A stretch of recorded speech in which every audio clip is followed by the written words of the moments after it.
Hey guys, welcome back to the Prehistoric Live podcast. And today we are doing the Alaska's Tyrannosaurus Rex, Nanuqsaurus. I think I'm pronouncing that right. Nanuqsaurus. I am pronouncing it wrong. Nanuqsaurus. So, as you see, I got this little magnet that I usually keep on my desk, anyways, but I'll pull up a little zoomed in picture of that. So here we go.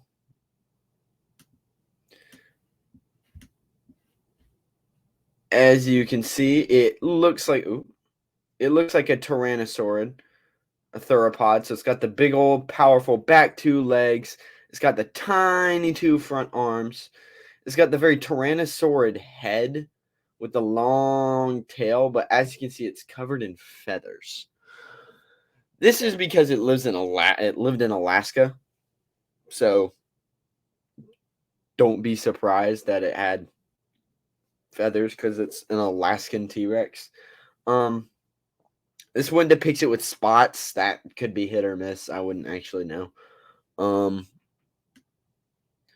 But as you can see, the body is very Tyrannosaurus-like. So it's got the big old back legs with the tiny arms. Its head, it's got the very, I don't want to say narrow, but kind of non-Fiscivorian snout, very theropod.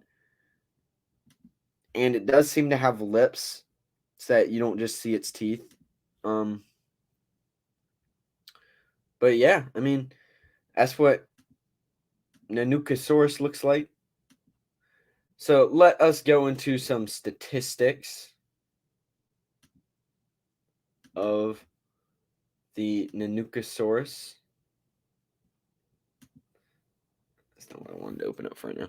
So this thing was about, let me pull this down a little bit. You guys can try to see some of this. So this thing was about 5.9 feet tall. It weighed about 18,000 to 1.8 tons.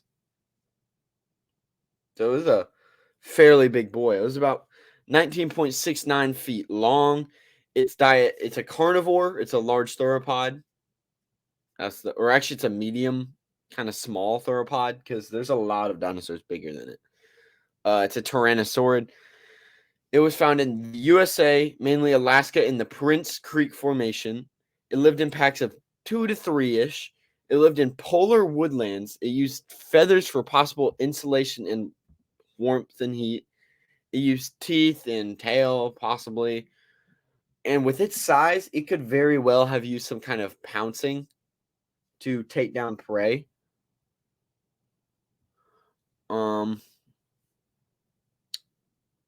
Yeah. Its fossil representation, partial remains of skull and lower jaw. Its name means polar bear lizard. Wipe this off real quick because it seems to be blurry. Huh.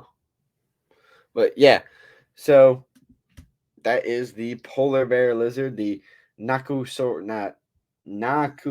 If you're looking right here, that's the pronunciation. NAH-NUK-SORE-US, Nanuqsaurus. It was named by Anthony R. Furel and Ronald S.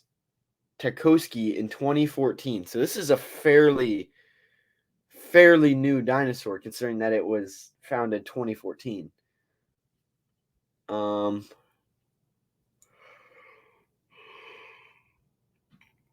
Okay. Well, I guess it's 10 years old.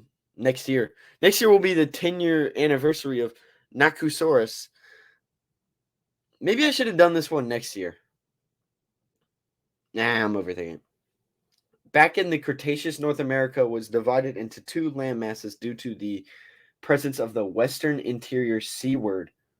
I was thinking of Alaska, and they have a town called Seward. A shallow sea that submerged the central portions of North America all the way from Canada to Mexico.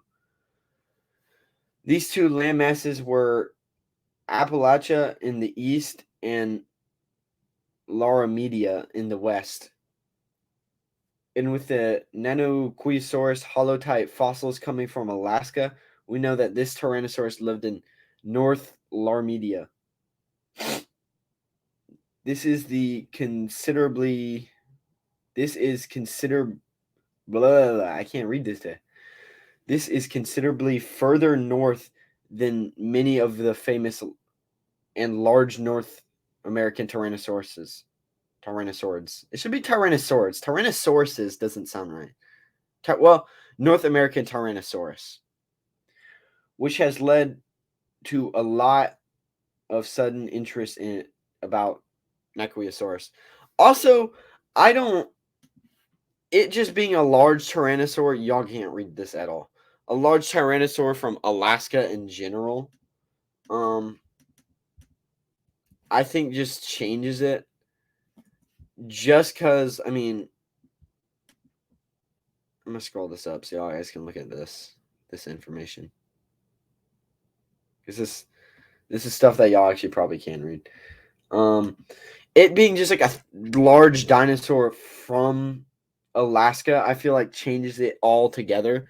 Just because Alaska has always been very cold, so having a large Tyrannosaurid dinosaur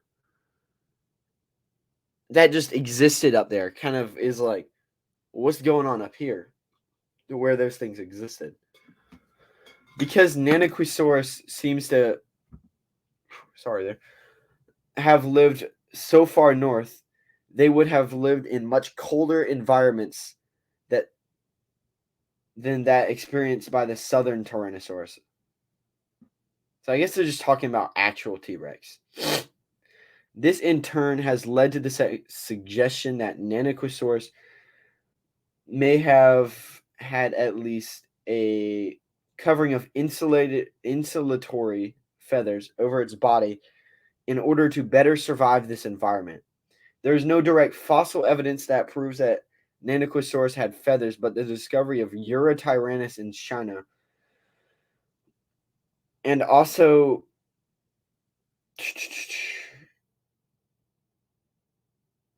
yeah, Nanotyrannus had a lot of feathers. This is not a nano not blah, blah, blah, blah. What is this word? Natyrannus.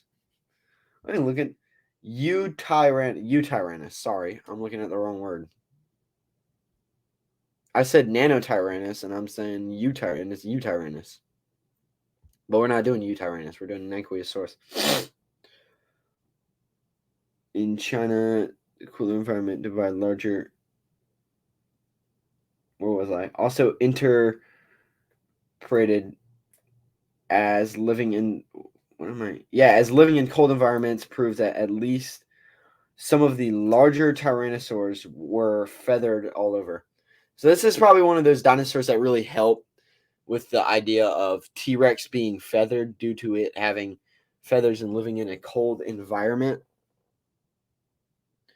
Because, if you live in a cold environment and you're a giant scaly lizard, that doesn't tend to work out. Although, in countries like Scandinavia, there are snakes all over it. So, I don't really know. I guess you can have scales in freezing cold temperatures and it doesn't really matter. Sure.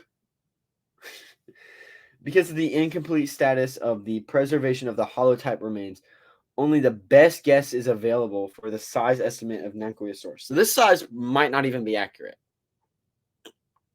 To keep that in mind.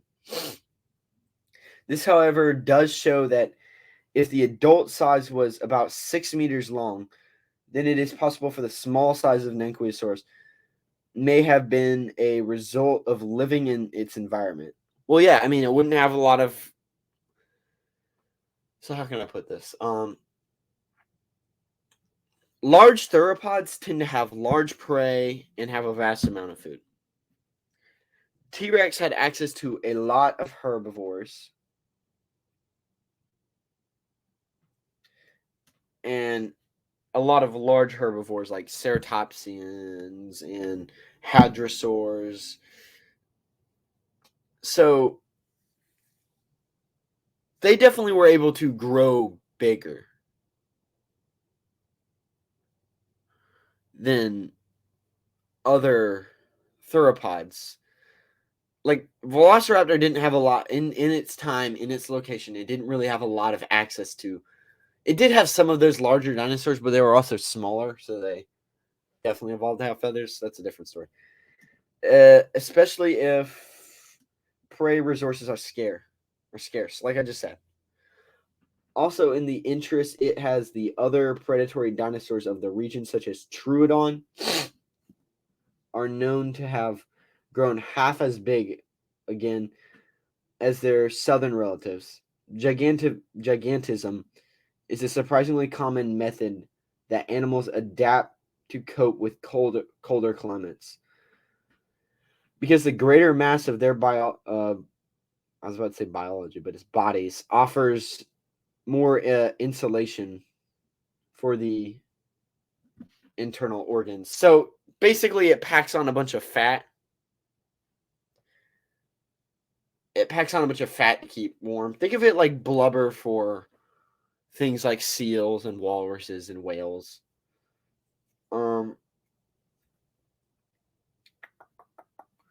So the reduction in size of Nanuqsaurus again seems to be driven by the availability of food. So lack of food, lack of that body fat, can't grow as big. So eventually, over time, So honestly, it probably had something to do with when that land was being cut off. There was a group of Tyrannosaurs on both sides, and when they spread out, as animals tend to do, some went really far north, and eventually they adapted to have feathers, and then they realized that the feathers weren't helping them with their large size, so eventually they just slowly over time shrunk.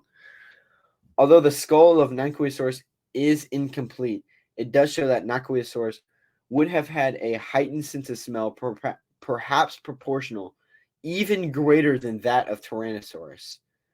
This would suggest that the smell was in. Yeah. I'm thinking snow blizzards, things like that, blow the scent away, so it has to have a better sense of smell. So where was I? Smell was an integral part of Nanuqsaurus survival method, but how is likely to further the scavenger debate about Tyrannosaurus. So I don't feel like it's fair to look at Nanuqsaurus as a debate for scavenger for Tyrannosaurus. I know that probably sounds crazy, but think about this. This dinosaur lived in freezing cold temperatures. It did not have a great, I was about to say sense of smell, but that's wrong. It did not have a great sense of,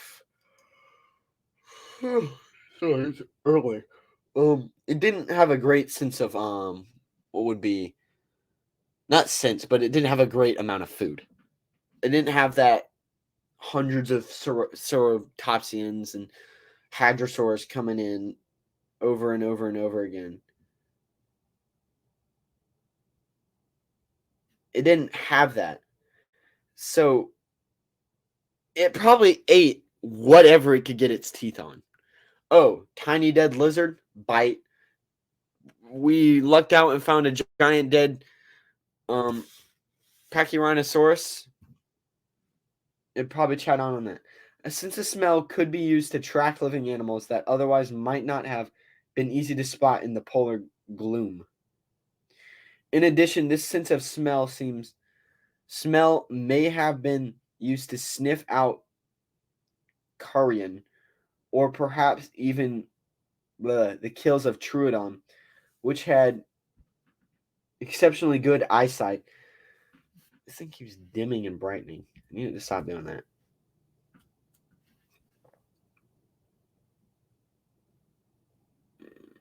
Good eyesight, so we're probably still able to hunt in the dark, even though small at 6 meters. Nanuqsaurus was still much bigger than Troodon, so may have still been capable of driving them away from their kills. So this thing very could have just been a thief too. Oh, Trudon's finally brought down that big old Hadrosaur. I'm gonna run over there with my 2 friends and scare them all off because I'm bigger and stronger. This is pure conjecture, however, as a good sense of smell can serve both a predator and a scavenger. There is also a world of difference between opportunistic scavenging. I can't say that word. Something that most meat eaters do, and obligated scavengers, which is when an animal only scavenges. So yeah, this is what I'm thinking. They're opportunistic scavengers. Can I say that word? They're opportunistic scavengers. If they happen to come across a dead animal, they will scavenge it. I don't see why they wouldn't. I can't really see an argument for why they wouldn't. It just makes sense. So I mean, like, I don't really see why they wouldn't. A partial remains of Nanuqsaurus were first thought to be represented remains of Gorgosaurus or Albertosaurus until they were finally realized as to actually represent a whole new genus of Tyrannosaurid. I'm going to call it Tyrannosaur just because I like the way that sounds. Better than Tyrannosaurus. Tyrannosaur. Even though Nanuqsaurus was once thought to represent an Albertosaurian Tyrannosaur, it is now thought to be a Tyrannosaurian and theologically be close to Tyrannosaurus, Tarbosaurus, and bear with me for this last one, Zachingo-Tyrannus. Let's look at the pronunciation of that one. All the way at the bottom. Let's look at this bad boy.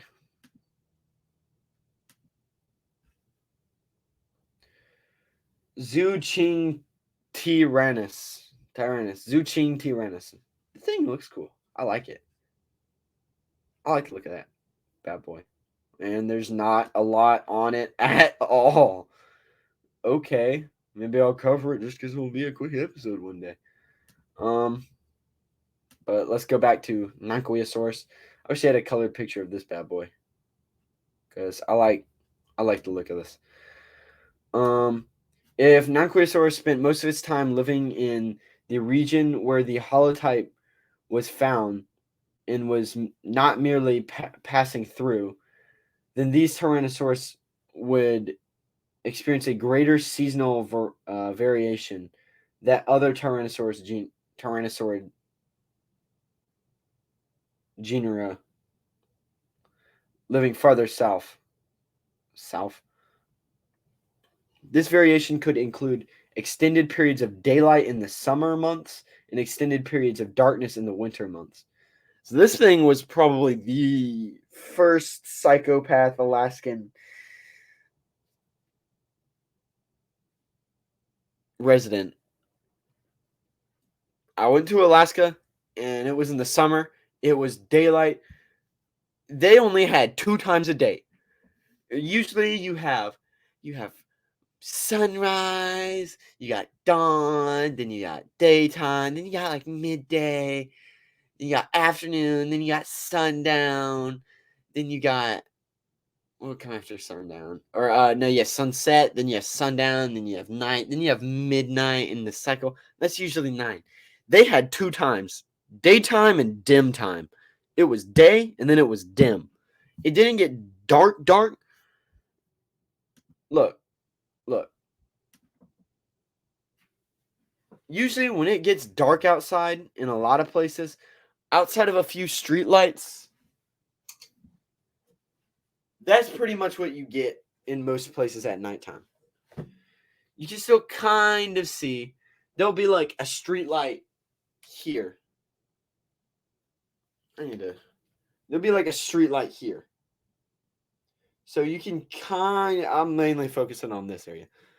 But there, it's like this. And it's like that. Like I said, it's daytime and dim time. There ain't no night there in the summer. And I'm assuming in the summer, the whole time is just like complete darkness. Nothing. I'm assuming this is what it's like in the winter. I'm not crazy enough to go there in the winter yet. Also, I don't really know how flying an airplane in snowstorms works, but I'm sure they've already mastered it and figured it out. But that's how it was in Alaska. So I'm assuming these things have probably adapted some kind of internal clock mechanism that helps them kind of cope with not losing their mind due to lack of sleep, for lack of better word. This variation could include extended. No, I already read that.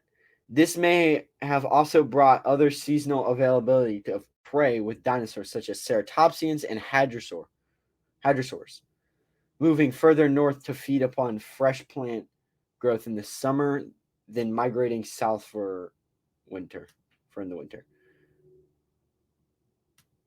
So, yeah, I'm assuming it also probably had some kind of weird internal clock thing in the brain, so it didn't drive itself crazy with oversleeping, undersleeping. This thing probably, since it means polar bear lizard, could have hibernated. I know that's just just the name, and that's probably a stupid stretch, but if it always lived that far north, there's a very high chance that it could have just hibernated.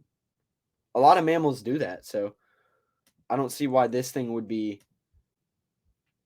special or different in that sense. I mean,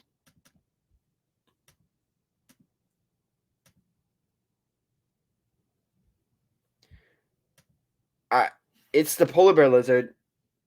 It probably chowed down on a lot, and I mean a lot of dinosaurs, and then could have just taken a nap for the winter, slept it off. I'm not putting it past it. So this is what I could find on Nanuqsaurus sounds. And of course there's an ad. Yeah, we're not watching ads. So you're just gonna have to look at this for a little bit. I don't want to listen to your ad. Here we go. Here's Nanuqsaurus sounds.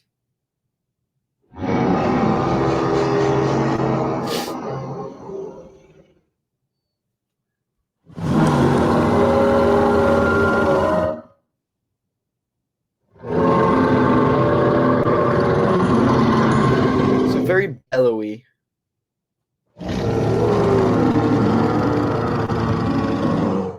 Metallic too.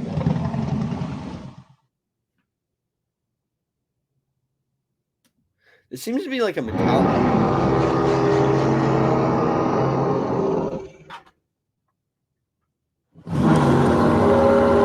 There. In the background.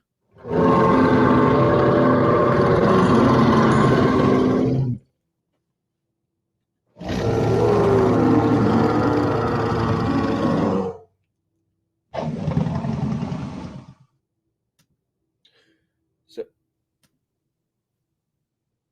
I'm just gonna go here so you guys. No, stop. We're looking at the Nanuqsaurus. I'm just gonna keep that pulled up so we can just continue to look at the Nanuqsaurus.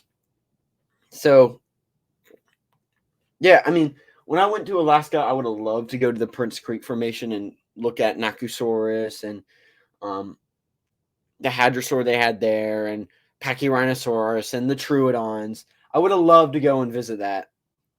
But that is actually really far north.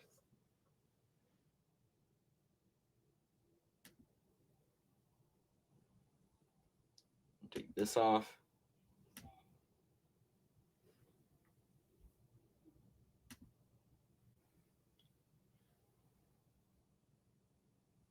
So, hang on.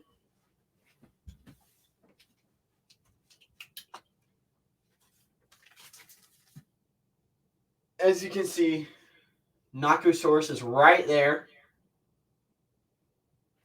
Hodgelandy.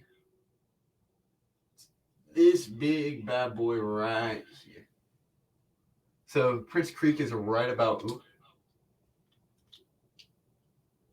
it's right about here somewhere in the far north. So you have Pachyrhinosaurus, which I did. Well, yes, yesterday for this. And there's Nanuqsaurus. Probably it's a predator of the time, and they lived around here. So I'm gonna let y'all get a close look at that without falling, hopefully.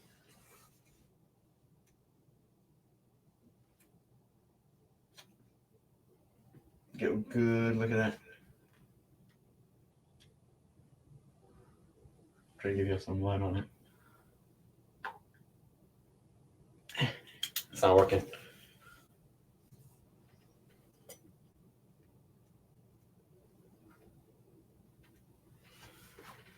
So that was Nanuqsaurus up there. And for anybody who doesn't know, I probably did this too early, but I put it up in the most inconvenient place behind a shelf. So I had to like stand on something to go put my phone up and over without leaning off the thing and falling. And I'm trying not to, fall and hurt myself today. That'd be a very pleasant day if I didn't have to do that. So, but this has been Nanuqsaurus, the Alaskan T-Rex, Alaska's Tyrannosaurus. So remember, go pay the website a visit. That's the hub for everything. As you can see, we have the interview with Rex Creek Discoveries from and the Alaskan Ceratopsian, the Pachyrhinosaurus. The interview with Rex Creek Discoveries. I'm gonna click on that real quick, if it'll load. There we go. Oh, make sure y'all comment something.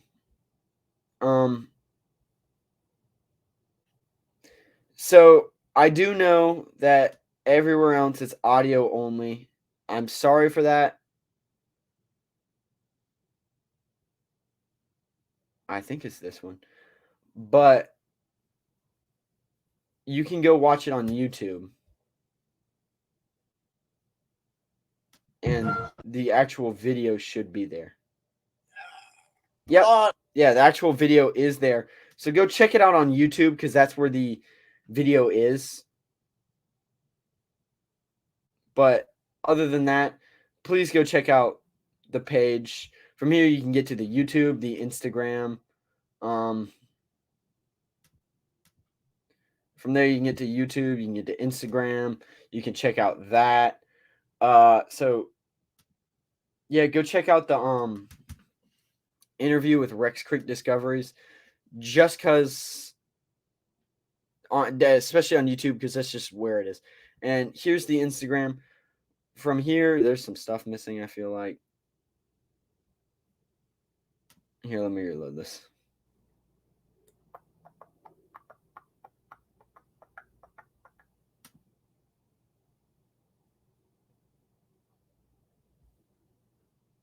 Hang on. Instagram's taking a while to load. Yeah.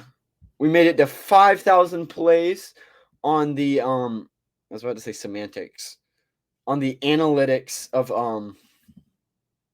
Anchor, which I use to upload everything. So thank y'all for that. This will be the 5K special. This will be 5K special. I put out a thank you to Prehistoric Wildlife for existing, but this is the Instagram.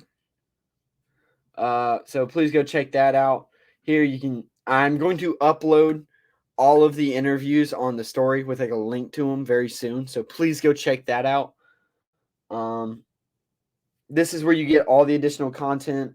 This is where you get, what else do you want to call it? Reminders. That's where you see the weekly dinos. This is where you see what I'm going to upload for the week. This is where you can vote on things, all that good jazz. So please go check that out.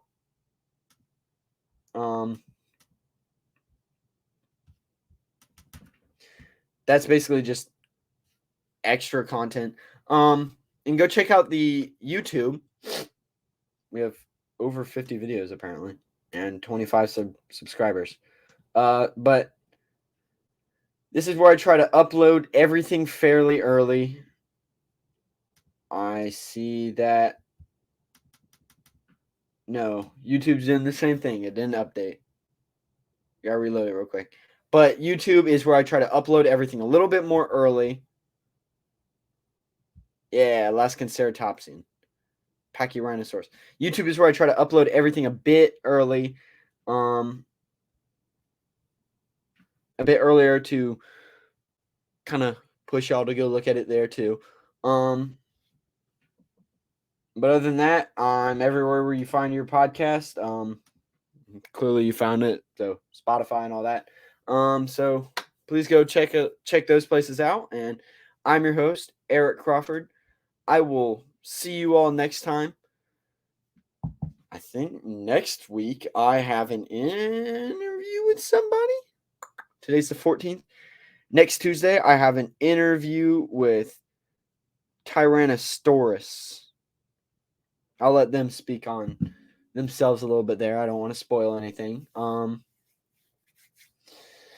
So get hyped for that. That'll be very fun. But I'm your host, Eric Crawford, signing off. This has been Prehistoric Live Podcast. And remember, keep it I really cannot speak today, whatever time it is. I'm your host, Eric Crawford, signing off. This has been Prehistoric Life Podcast. Remember, keep it prehistoric. Goodbye.